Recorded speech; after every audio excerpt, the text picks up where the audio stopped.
Hi, everyone. Welcome. We will give it a few moments for everyone to join, and then we will get started. Many people coming in, so we'll just give it a moment for everyone to connect. For any of you in Los Angeles, thinking of you, hopefully staying safe. Quite a relevant issue for today, I suppose, in terms of climate and forests. But anyway, so we are here to talk about the provisional data that is now available for a number of jurisdictions for the jurisdictional maps of allocated deforestation risk. So we'd like to give you a technical briefing on where we're at, where we're headed, what's available, and what the process looks like for using the data for projects. So if you can go to the next slide. I will give you a brief overview of what we're going to talk about today. So we will go over some introductions and housekeeping for this conversation, a very quick overview and a reminder about what methodologies we're talking about, namely our new RED methodology VM48 and its module VMD55 for avoided unplanned deforestation. We'll talk a bit about the activity data requirements and development process, so the work that we have been doing to develop this data. We'll talk about the availability of that data, the different tiers of availability and the purpose of those, and go over the actual allocation process with you and the way to request that. And finally, we'll end with current status and next steps. And there should be plenty of time for Q&A at the end. Next slide, please. So in terms of housekeeping, please do feel free to ask questions via the Q&A feature that you should see on the side of your screen. We are asking that you limit your questions and comments to the scope of this presentation. So questions related to the activity data and risk allocated maps, VM48, VM55. Questions outside of that, we will probably not get to on this call. You can always email your questions to forestcarbon@verra.org, and we can answer them that way. We'll get to as many of the questions as we can on this call in the time that we have. But if we're unable to get to your questions, or if they're not on topic or too project specific, we'll try to get back to you directly. And if there's common threads, we will answer those on our website. We will make a recording of this call available also soon after the call concludes. Next slide. Right, so diving in to the content, just a very quick reminder of what methodology we're talking about here. So the data that we'll be going into today is that produced for VM48, our methodology for reducing emissions from deforestation and forest degradation.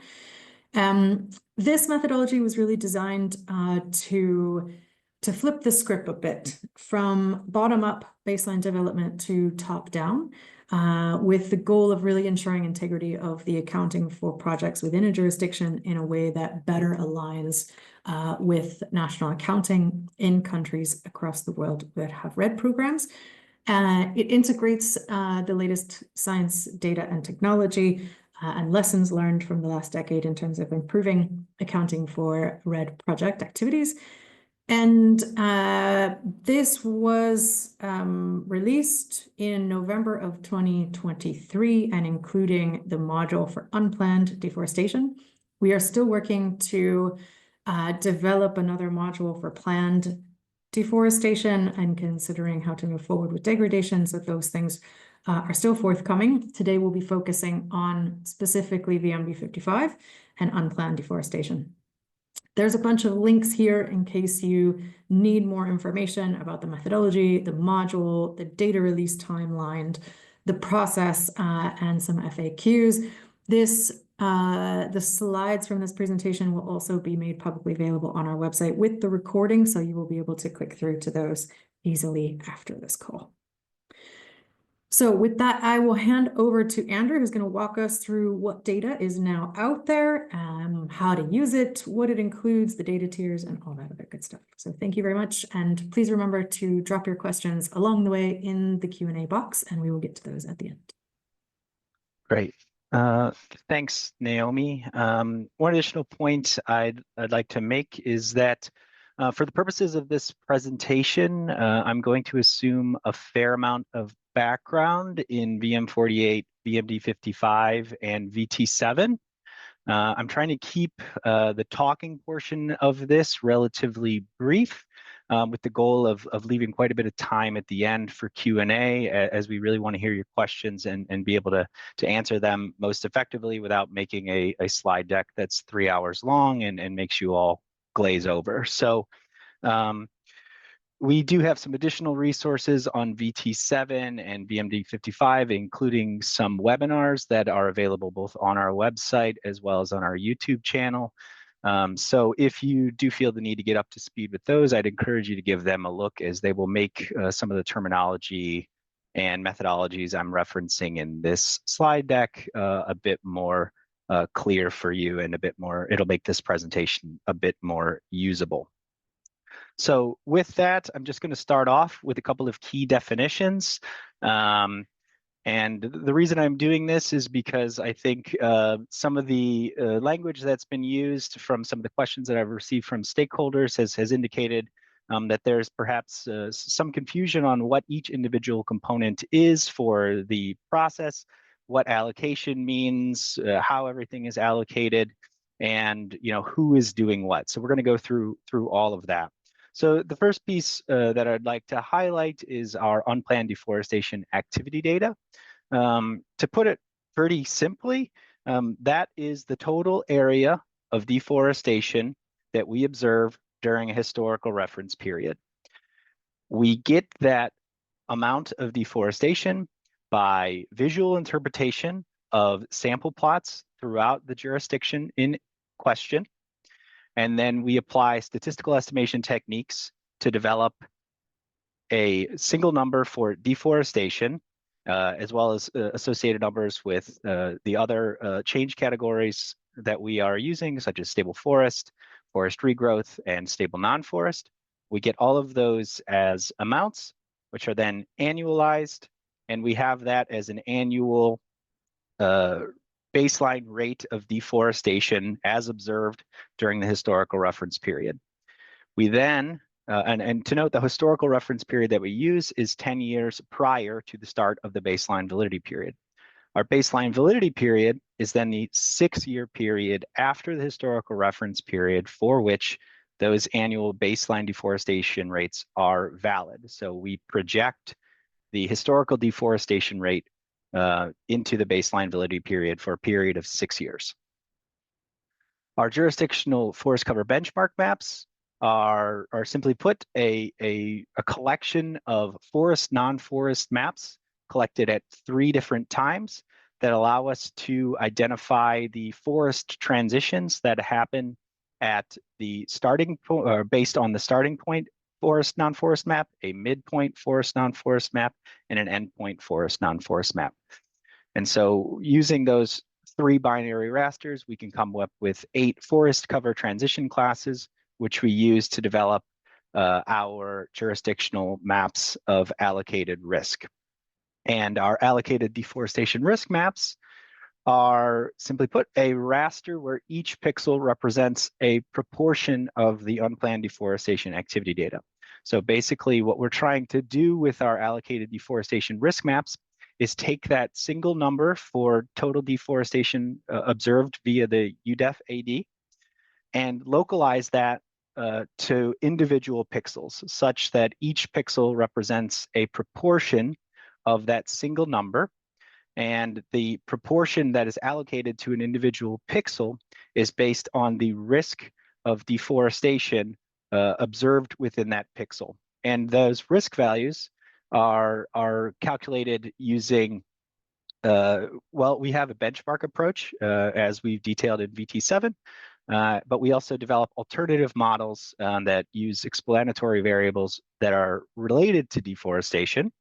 And we look at the historical patterns of deforestation within the forest cover benchmark maps, and we use those covariates to identify the high probability or low probability areas of deforestation, with high probability areas getting a larger proportion and low probability risk areas getting a lower proportion.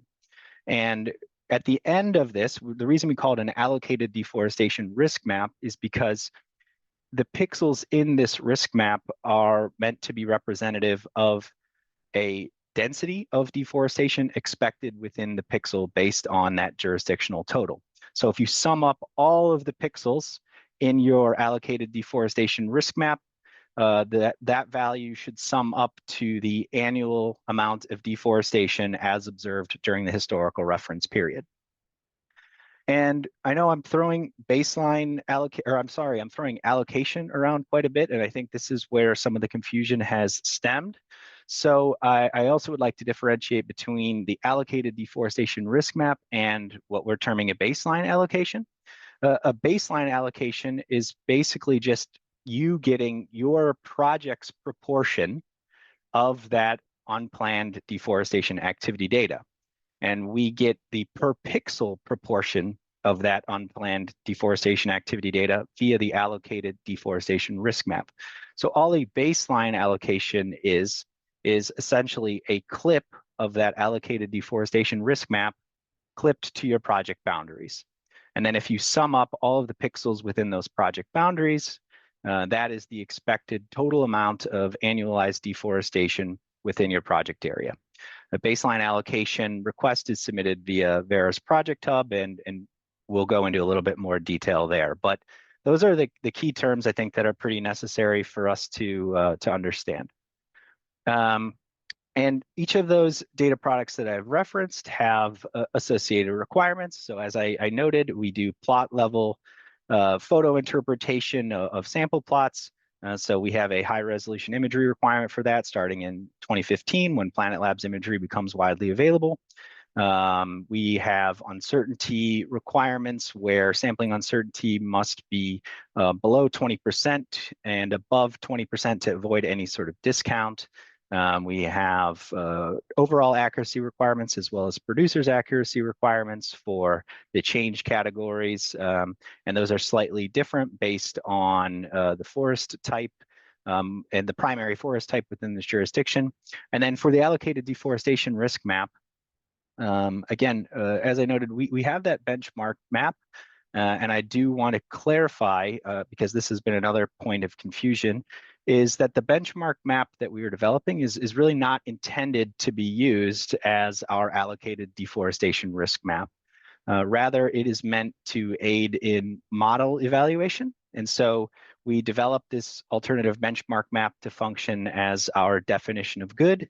And any alternative models, those developed with some of the covariates and other statistical learning methods, must be able to outperform that very naive benchmark.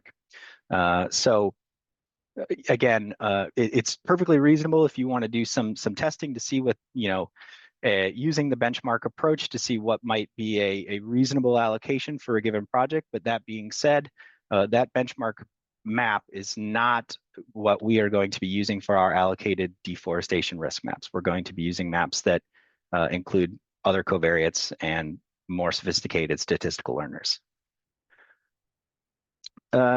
And Verra is going to be doing the lion's share of that work. And we've already been working on that for about the last 18 months or so. So we are developing the jurisdictional activity data, we're developing the forest cover benchmark maps, we're developing the risk maps, and we're responsible for the project baseline allocations. Also, we're not doing this in a vacuum. We are working with a number of data service providers as well as third-party reviewers. So at various stages of this development process, we will have the activity data reviewed by a third party for compliance. We will have the FCBMs reviewed by a third party for compliance. The risk maps will be evaluated for compliance and completeness. So it's not just us doing this and saying, here it is, we've done this in a vacuum. We're working with a lot of experts in the field to help us develop these maps.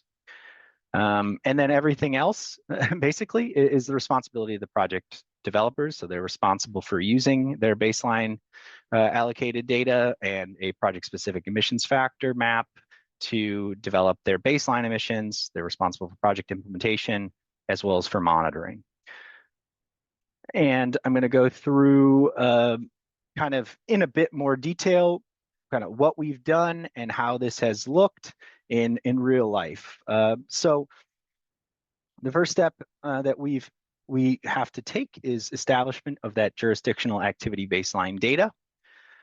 We have done this in collaboration with a number of Earth observation organizations and relevant government agencies to identify the activity data or to either identify existing activity data products or develop activity data products and forest cover benchmark maps that meet our needs. So some of the providers that we've worked with are examples such as Sea Trees, Chloris Labs, Space Intelligence, Terra Carbon, Arbonaut, Agresta. Some respected Earth observation organizations are helping us compile this activity data as well as these forest cover benchmark maps. They are then subject to an independent technical assessment that we have put together in collaboration with Terra Carbon. Following this technical assessment, if revisions are required, the data is sent back to the developer of the data and they make the necessary revisions. And after that review cycle is complete and the revisions are incorporated, those FCBMs and activity data are then used to establish a jurisdictional deforestation risk map. We are currently partnering up with the Clark Center for Geospatial Analytics to help us develop the deforestation risk maps for our phase 1 jurisdictions, which were released which were announced in 2023. The Clark Center for Geospatial Analytics also helped us develop our risk mapping methodology, VT7, and they are really doing excellent work to help us identify the opportunities and future developments, as well as making sure that this version 1 is applied as written and appropriately. So they are developing these jurisdictional deforestation risk maps for those phase 1 countries and have currently completed the risk maps for Amazonas, Hondonia, Mato Grosso, and Pará in Peru. And they are working currently to develop the risk maps for Guatemala and Colombia, and with several others coming a little bit later down the road. After they complete those maps, they are subject to an independent technical assessment. And that brings us to kind of the point where we're at, where we are receiving some of these maps and this technical assessment is pending. In order for us to be able to release this data as early as possible and to enable project design and due diligence and development, we've opted to release what we're calling a provisional open access product, which is a version of our deforestation risk maps that have not been subject to that independent technical assessment and may still change based on the results of that technical assessment. However, we feel that these risk maps produced are still useful and give a good enough sense of what a project level baseline may look like, and they are really useful for research and development of a project. So and then pending that review, that successful review, we will have a finalized open access product as well as a finalized VMD0055 compliant project. Or I'm sorry, not project, data set. So after that data is available, you request your project allocation via Verra's project hub. You get your data through the project hub, and then you make use of that, as I said before, by developing emissions factors and putting together your baseline project emissions. So I've thrown out a few new terms, and I just want to go through them a little bit more. So I've talked about provisional data, open access data, finalized data, VMD0055 compliant data. And these are all fairly similar, and the primary areas where they vary are in their review status as well as their spatial resolution. So our open access tier data, I just want to say this up front, is based on our current full resolution best jurisdictional data, our best deforestation risk map. Okay, so we get these risk maps typically at 25 to 30 meters spatial resolution. And all we do for the open access data is resample that data to 100 hectares using some resampling so that the actual volumes are preserved. And that's what we have posted on our, the links on our website. That's what you have access to at this moment. So that's our provisional data because the review status is pending. After the review, we will have both the VMD55 compliant data as well as the finalized open access data. And then in that case, the VMD55 compliant data is just the full resolution data set that has been reviewed and approved by the third party. And the finalized open access data is just that same VMD55 compliant data resampled to that 100-meter spatial resolution. Now, the other areas that they differ are in primary purpose, cost, and access, as well as the eligibility for project allocation. So our open access data is free and is not eligible to be used for project allocation. Its primary purpose, as I stated, is project design, due diligence, and research. In order to have an actual project allocation, you'll have to access it via Verra's Project Hub, where the pricing is subject to our PATA pricing schedule.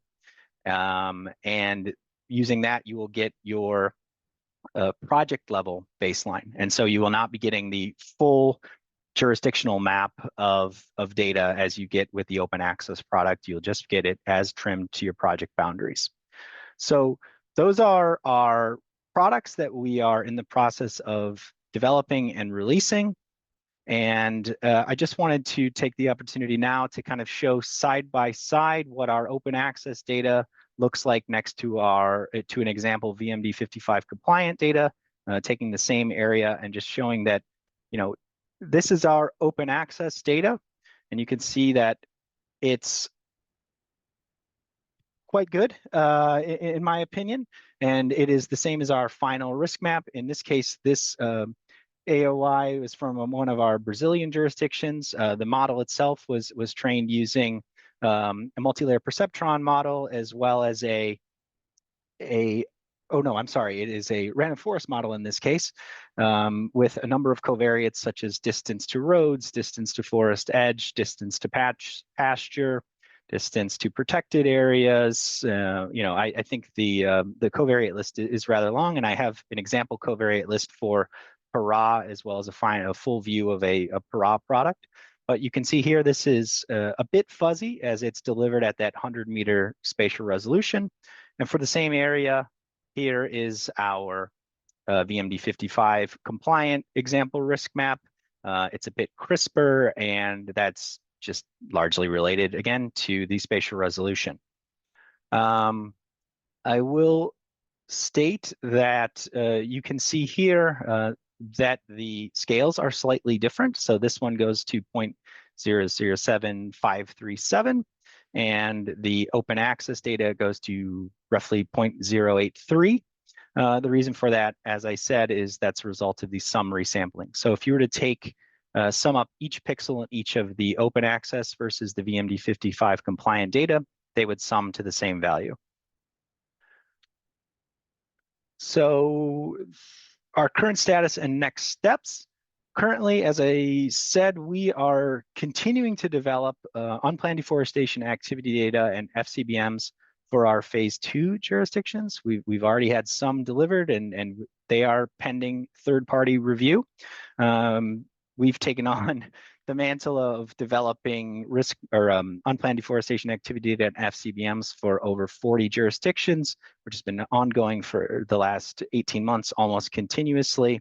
And we are starting to get quite a few of those delivered and are expecting many more to be delivered throughout Q1 and Q2 of 2025. At the same time, we are going full throttle on risk mapping for our phase 1 jurisdictions, those that were announced in June of 2023, I believe. The next ones to expect are Guatemala and Colombia, with some additional Brazilian jurisdictions likely coming after those.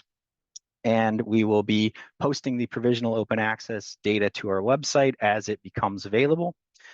And we are also, as we get phase 1 UDEF AD reviews completed, we are having to go back and fix that data in partnership with our data service providers and making sure that's applied correctly. So as we do that, that does cause some bottlenecking and some delays. And so we are currently working to fix some of those things.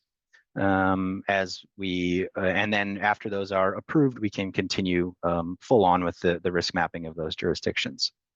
And we're going to just keep mapping away as our primary next step. We know how important this data is to project developers, and we are doing everything we can to release it as quickly as possible without skipping any steps, and understanding that getting this right is super important. So we appreciate your patience as we try to do a very thorough job of making sure that this is done properly. We need to get our third-party review or our phase one risk maps completed so that we can transition those from provisional to VMD55 compliant products. And then once that's done, we want to be able to post that data on our project hub to get some allocations going to projects.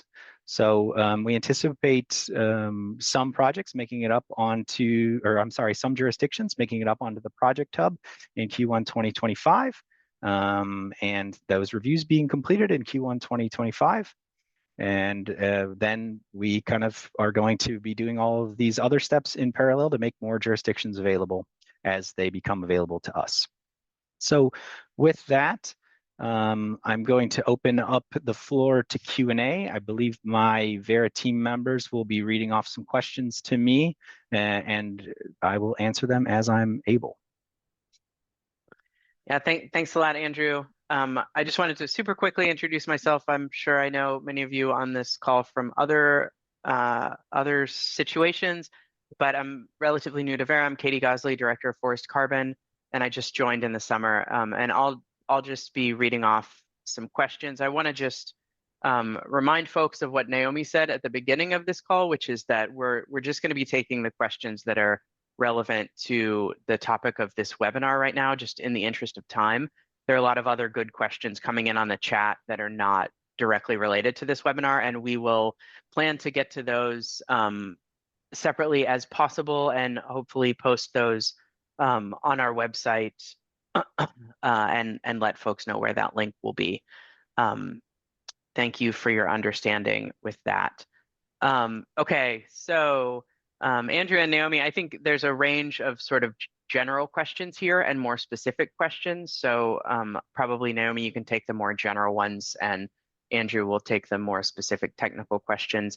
And I will also just tee up for folks that I'm not sure we're going to have time to get to all of them in this webinar scenario, but again, we'll post answers to those that we don't get to. Okay, so first question regarding activity data availability. Some jurisdictions have changed from a specific date to, quote, prioritization pending. Is there a specific date by which we will definitely know when the activity data will become available for all listed jurisdictions? Naomi, I think I'll let you take that. It's a good question. So we are in the process now of reassessing the priority level. So for the jurisdictions that stay prioritization pending, and largely that's related to the fact that a lot has shifted from when we originally did our planning of which order to address different countries. We have prioritized primarily based on need. In other words, the larger number of projects and areas covered in a particular country gave it a higher priority, because our goal is to try to cover as much area needed as quickly as possible. But a lot has shifted since we did our original assessment of that based on what's on our pipeline already, and a survey that we did probably at the end of 2023. So we will soon be releasing a new survey trying to gather information of the projects that are under development and their status, and other questions like that, that will help us update our priority level and then be able to put timelines on this. There are some countries that even after that assessment may still be listed as prioritization pending. We are also looking for funding that will help us expand and get to more countries more quickly. So bear with us on that, but we should have better information on that list and when we anticipate being able to get to them We're hoping to release that survey by sometime in mid-February and hopefully be finished with it not long after that and then able to update. So by the end of Q1, we should have better information and updated information on that. Thanks, Naomi. Okay, so this is a question related to the risk maps that have been posted so far, the open access data for Brazil. Some states in Brazil, I should say. Each pixel value represents the area of annual deforestation allocated to the pixel for the baseline validity period. Question mark. So to get unofficial estimates for project exploration and feasibility analysis, annual deforestation is estimated then as the sub of the pixels within project area boundaries. Andrew, Yes. I think. Okay. So yes, that will give you your baseline amount of deforestation within your project area. To then get the actual emissions, you'll need to develop an emissions factor map, which will then be multiplied, via raster multiplication to get you the actual emissions within that area. So, short answer, yes, that's correct. All right, another question for you, Andrew. How does the model segregate between unplanned and planned deforestation, considering all the deforestation observed in the historical period? Yeah, that's a doozy. It's actually very difficult to do. The way that we have tried to address this is in a few places. So when we're doing the actual jurisdictional activity data collection, we have a provision for identifying large planned deforestation events, and those are meant to be excluded from the sampling. We develop a number of exclusion zones in our jurisdictional sampling, as well as those exclusion zones being applied to the forest cover benchmark maps and subsequently to the jurisdictional risk maps. So those exclusion zones are meant to include known instances of planned deforestation or things such as plantations. So we use the data that we have available to exclude those areas as best as we are able to do. But as you've noted, differentiating between planned and unplanned deforestation can be a difficult task, and we address it in basically using the data that we have available, and in cases where we do identify those instances of planned deforestation in our visual interpretation activity, those areas are meant to be added to our exclusion zone data so that they can be held out of the final risk maps as well.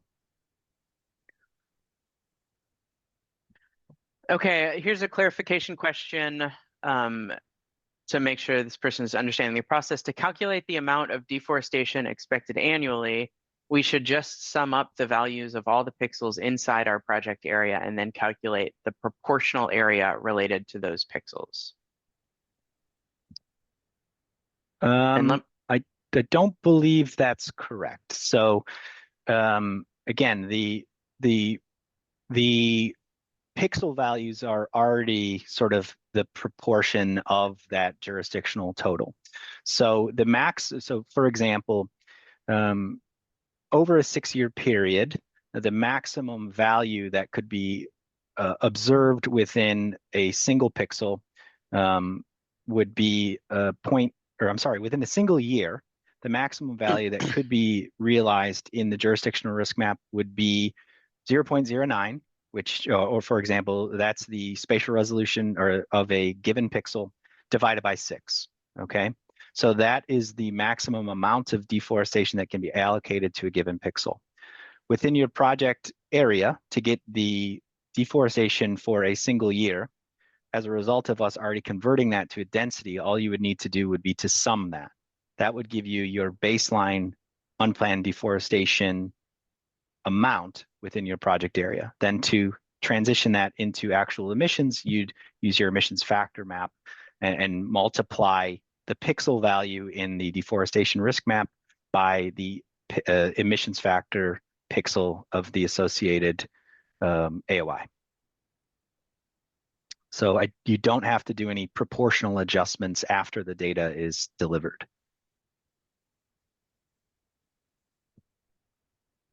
Yeah, and just to make sure, maybe this is clear to folks, but the person asking didn't clarify if they were asking about the due diligence data or the final data. And so I think, yeah, as Andrew just said at the end there, for the actual project data, that is purchased and will be provided to project proponents. Yeah, and so because we're doing some resampling, the areas where you're going to see the most variation between the VMD55 compliant data and the open access data is along the edges, along the project boundaries, just because you might be summing pixels that aren't included within the project boundary, and that might influence the pixel at the edges much more than within the boundary. What you could do to sort of minimize that effect would be to do a proportional adjustment down to that 30-meter data, right? So you would basically be doing you would be bringing it back to 30 meters by basically a proportional allocation, but you wouldn't need to do that. That would only be if you wanted to bring it to a higher resolution. It's not a requirement though. Okay, are the risk maps the same as the benchmark maps? No. The benchmark maps are a risk map. Okay, so we have the benchmark maps and we have alternative risk maps. The benchmark maps are something that we develop as a threshold that must be exceeded by any alternative maps prior to their consideration as the final allocated deforestation risk map that we're going to be posting and using for project allocations.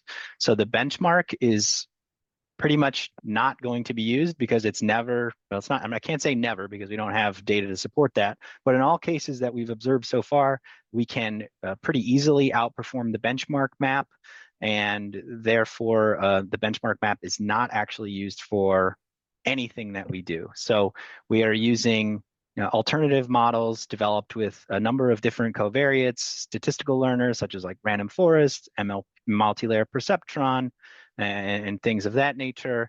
And so actually I have,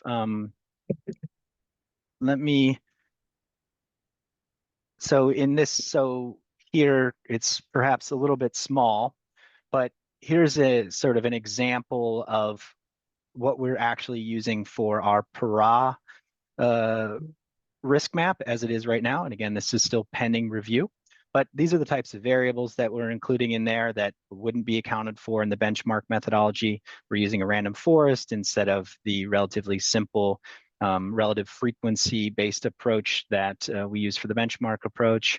And we get a much better fit and lower median absolute error using this as compared to the benchmark approach. So that's how we use the benchmark, is just as this point of comparison for us to be able to select a final risk map. So whatever risk map does best in comparison to that benchmark, using the metrics that we've got identified in our VT7 methodology, that is what the risk map is. So I hope that clears it up. Benchmark is a risk map, but we don't really use it anywhere outside of development of alternative risk maps that we actually will be applying in a project scenario.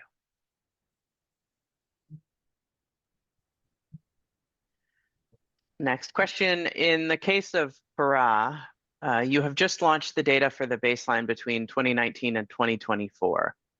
Should the project developers wait for the next update, or should we use these values, although they're not currently valid? I'll take this one. So there are also provisions in VMD55 around the use of data, particularly if you're starting the use of that data towards the end of a baseline validity period. And there were several questions on this. So you can extend the use of the prior baseline validity period for up to 2 years beyond the end of it. So technically speaking, you can apply that data for 2025, 2026. In many cases, there's some specifics to that. So you have questions about a specific project and the dates there, please send us an email at forestcarbon@verra.org and we can help you out with specific project questions. But it is possible to extend those dates slightly beyond the data set where it's not yet available for the next one, or where a project is starting at the end of a baseline validity period.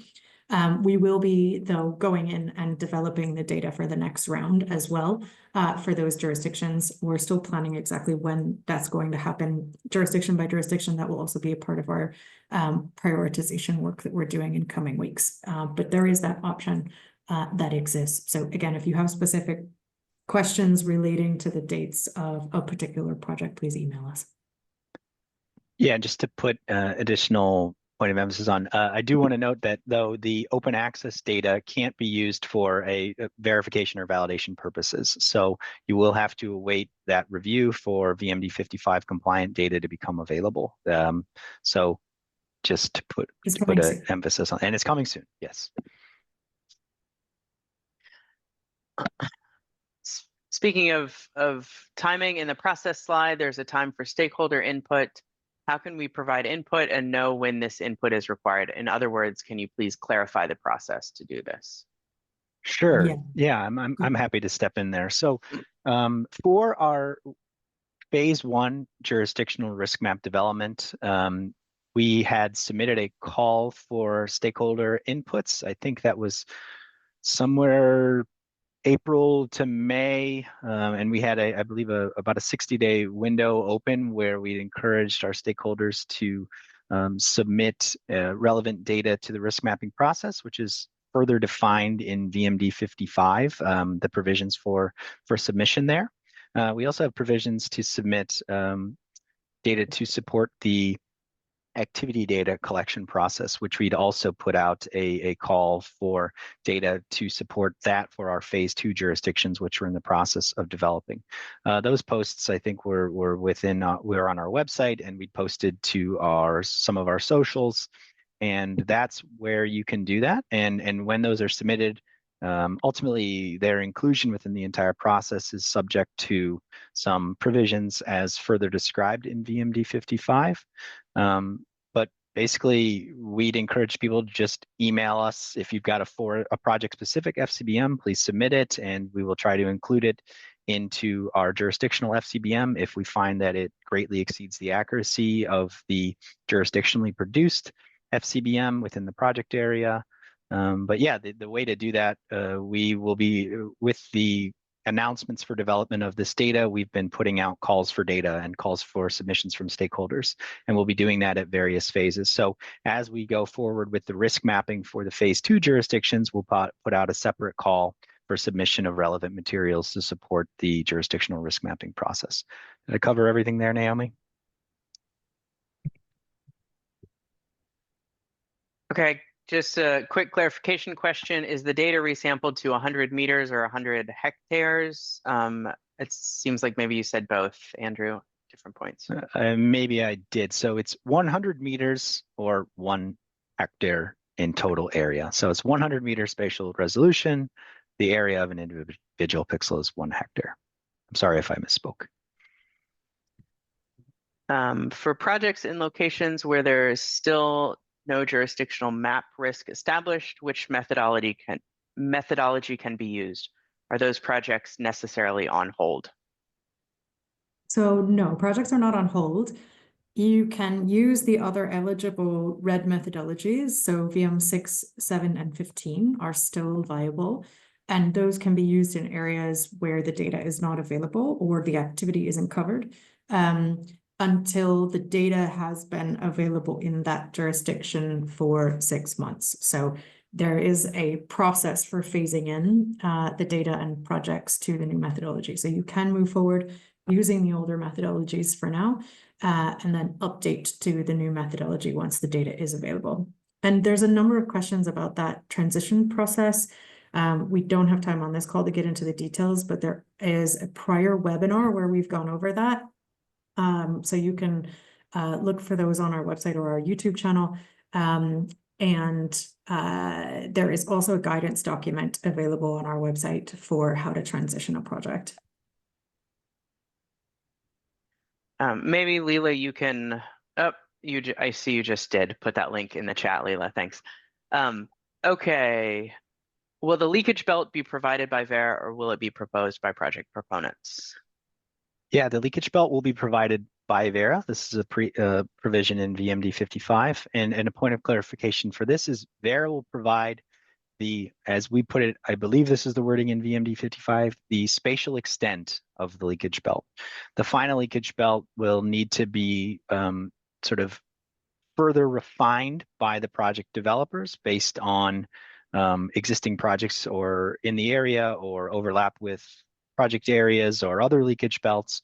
But Verra defines the spatial extent of the leakage belt, and that is given at the project allocation stage via the project hub. So I think the provisions for the spatial extent of the leakage belt are it is at least 2 kilometers buffer from the project area, includes only forest area as defined in the FCBM, and the goal is to match the forest area within the leakage belt to the forest area of a given project.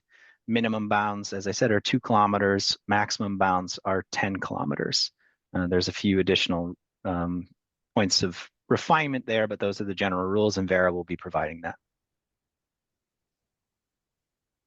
Will you provide open access data for all jurisdictions at some point, or is this only for the first ones? No, we intend to have open access data for all of our jurisdictions that we're working on.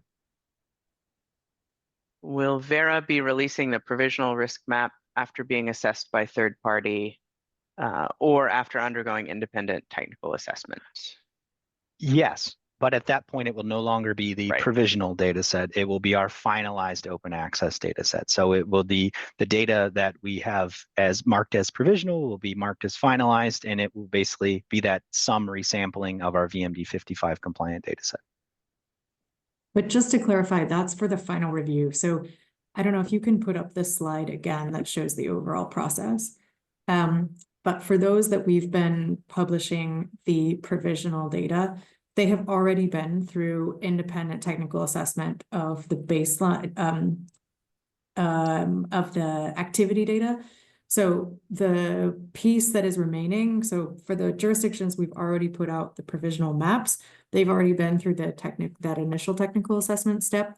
They are now undergoing the final review of the risk maps, which already include not only the benchmark, but also the other risk maps that have been competed against that. So those have already incorporated that, and this final technical review will be done of the risk maps before we post the final data and the data for projects to use. Yep. So summarize. Yes, after it goes through both rounds of technical review, we will be updating the provisional data that we have posted to be our finalized open access data product, which is this center one here. So you can see review status, review complete, but everything else is functionally the same as the provisional open access data. All right, I just want to take a moment to acknowledge that this was scheduled for just 45 minutes and we've gone over that. I think the Verra team can stay until the top of the hour. And even so, I think as anticipated, there are a lot of questions that we won't be able to get to in this webinar. So we will do our best to circle back to those as quickly as possible.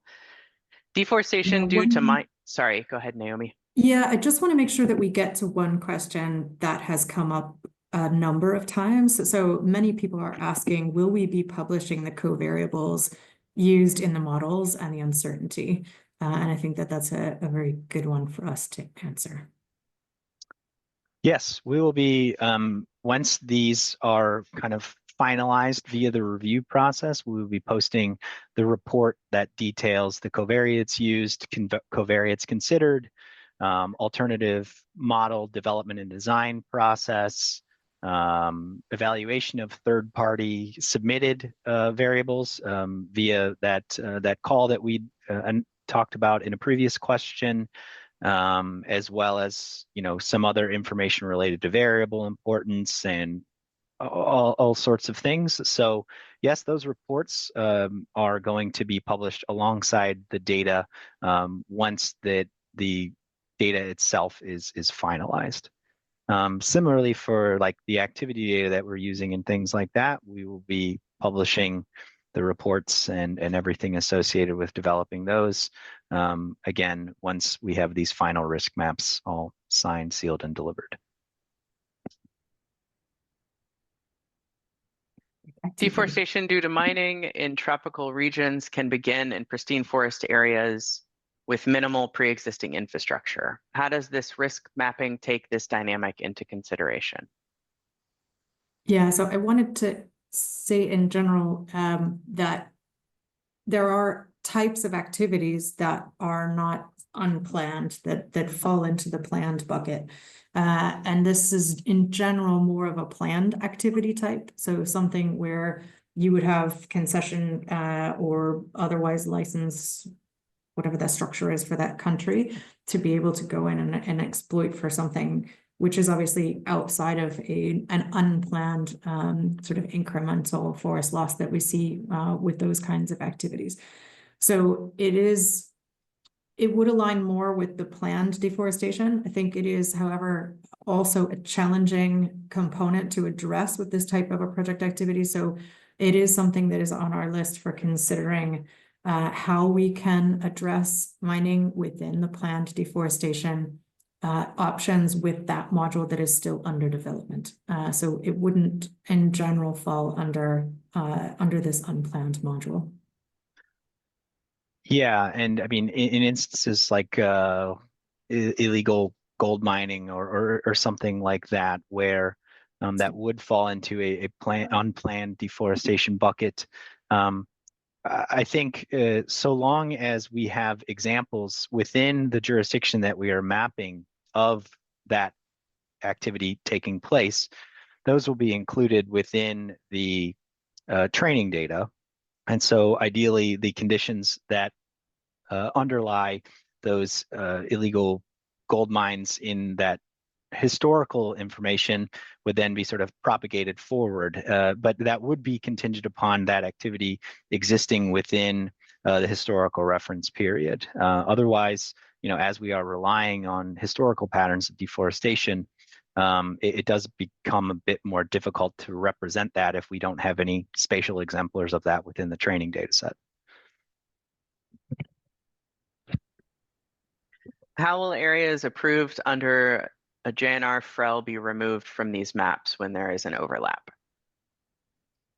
Yeah, so when a JNR program is developed, the jurisdiction can take a couple of different approaches. They can use the data that's already been developed, if that's been developed for that country, and apply it. And we have a couple of countries that are considering just directly using this data. Or the jurisdiction can follow the JNR rules and requirements, which also require the use of VT7 approach, but can be developed by the jurisdiction.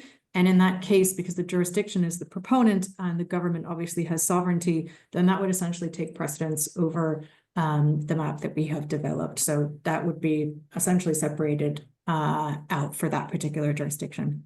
But if there's any more specific questions on that, please send us an email and we'll follow up.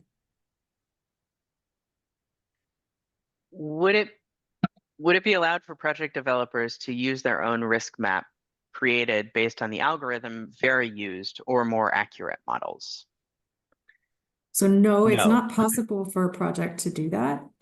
There is the opportunity during the that first step where stakeholder inputs are welcome, where alternative information or suggestions can be included in data. But it is not possible for a project to independently produce and use a different map.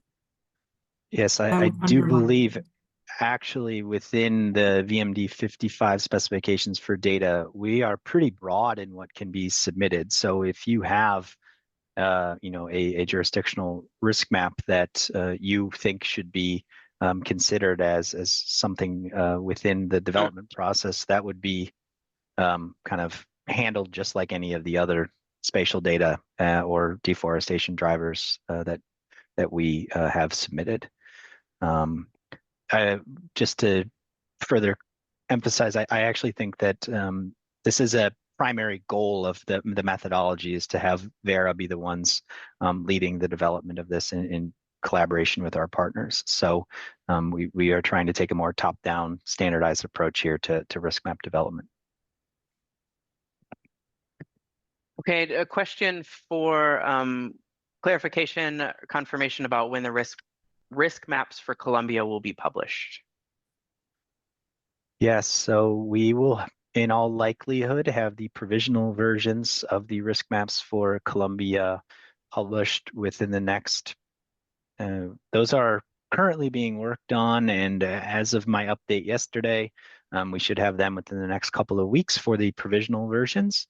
And then we aim to have those reviewed and ready to use in Q1. Ready to use for project allocation and put into that VMD55 compliant format.